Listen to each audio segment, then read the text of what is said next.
ধ্যান কি বা মেডিটেশন নামে যে আমরা যা জানি প্রচলিত ভাষায়, সেটা আসলে বা যোগীরা বা সাধকরা বলে ধ্যান, আর আধুনিক মানুষ যারা যারা শিক্ষিত মানুষ তারা বলে মেডিটেশন। মেডিটেশন আসলে কি? মেডিটেশন মানে যারা মেডিটেশন নামে যেটা চিনি সেটা হচ্ছে চোখ বন্ধ করে বসা, শ্বাস প্রশ্বাসের উপরে মনোযোগ রাখা, তারপর শরীরটাকে স্থির রাখা, মানে মানে মস্তিষ্ককে ঠান্ডা রাখিয়া ঠিকমতো বসা, এটাকে একদম 10-15 মিনিট নিঃশ্বাস প্রশ্বাসের উপর মনোযোগ রাখা, এটাকে নাকি মেডিটেশন বলা হয়।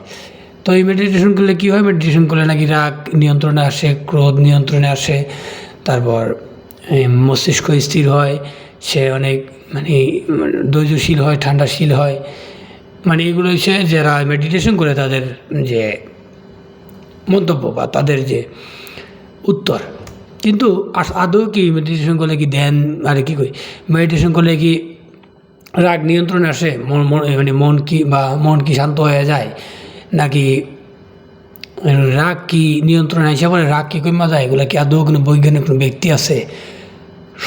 মূল কথা হচ্ছে না, এগুলো সব হচ্ছে ফাইজলামি। এই কারণে যারা বলে যে মেডিটেশন করে আমি আমার রাগ নিয়ন্ত্রণ করতে পারছি, মন স্থির করতে পারছি, তাদের গালে জুতো একটা বাড়ি মারেন। জুতো বাড়ি মারার পরেও যদি মনে করেন যে হ্যাঁ ঠান্ডা আছে, তাহলে মনে করেন যে সত্যি বলতে। কিন্তু আমার 100% নিশ্চিত যে সে আসলে স্থির থাকতে পারবো না, তার ভিতরে তো ক্রোধ বাড়িবই। এগুলো হচ্ছে ওই যে বলে না বাহুতাবাজে আর কি, যে আধা ঘন্টা 10 মিনিট 15 মিনিট চোখ বন্ধ করে নিঃশ্বাস করে বইলে আপনার রাগ নিয়ন্ত্রণে আসবো, মন স্থির হয়ে যাবো, শান্ত হয়ে যাবো, ঠান্ডা মানুষ হয়ে যাবো। উদা ফাইজলামি, বহুত লোক দেখছি এমন। যারা এদিক কয় এগুলোর বেশি কিছু করেন না, এমন একটা গালি মেরে বইবেন, মনে করেন যে 14 গোষ্ঠী এক করে মেরে বইবেন, দেখবেন আপনি ওর ভিতর থেকে সব বাইরে করবো। ওই কতক্ষণ একটা সহ্য করবো, 2টা মারবেন, 2টা সহ্য 3টা মারবেন, 5টা মারবেন, 10টা মারবেন, ওর ভিতর থেকে রাগ বাইরিবি এটা নিশ্চিত। এগুলা ওই যে কয় না যে তুমি কতক্ষণ রাগ আটকায় রাখবা, 1বার 2বার 3বার 4বার বাইরিব।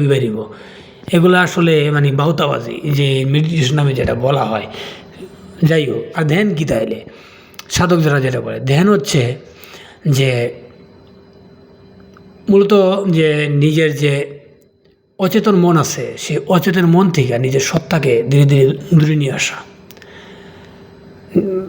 যে রূহ যেটাকে বলি আর যেটাকে মন বলি, সে মন থেকে নিজের সত্তাটাকে ধীরে ধীরে দূরে সরে নিয়ে আসা, যে নিজের মনরে পাশ থেকে দেখা যে কি চলতেছে মনের ভিতরে। বা যখন চোখ বন্ধ করে বসে একটা ধ্যানী, তখন সে আসলে যেমন গৌতম বুদ্ধের যে বিপাসনা নামে যে একটা ধ্যান পরিচিত, সে আসলে বৈশা দেখে যে তার মনের ভিতরে কি চলতেছে, কি আইতাছে, কি যাইতাছে। কিন্তু অধিকাংশ ক্ষেত্রে মন আর সত্তা মিশা যায়, বেশিরভাগ সময় দেখা যায় না, ঘুম আইসা পড়ে। ধ্যান আসলে করা যায় না। ধ্যান সে ধীরে ধীরে নিজের শরীর ও মনরে ধ্যানময় বানাইতে হয়। এর জন্য প্রচুর প্রচেষ্টা লাগে, প্রচুর সময় লাগে। মিনিমাম এটা 1-2 দিনের না, 1-2 বছরেরও না, এর জন্য কয়েক বছরের সময় লাগে ধ্যানী হইতে। ধ্যানমগ্নতায় ধীরে ধীরে পৌঁছানো যায়। ধ্যানমগ্ন হওয়ার জন্য ব্যাপক ধৈর্য লাগেও লাগে থাকতে হয় ধ্যানমগ্ন হওয়ার জন্য। ধ্যানমগ্ন হওয়ার পরে আপনি ধীরে ধীরে ধ্যান উপলব্ধি করতে পারবেন। মূলত ধ্যান হচ্ছে যে নিজের যে সত্তা, সেই সত্তার থেকে যে অচেতন মন, এটার একটা দূরত্ব তৈরি করা। দূরত্ব তৈরি করার পরে আপনার মস্তিষ্ক চাইতে পারবো যে আপনার মন আর এই শরীর আর আত্মা এগুলো আসলে অভিন্ন।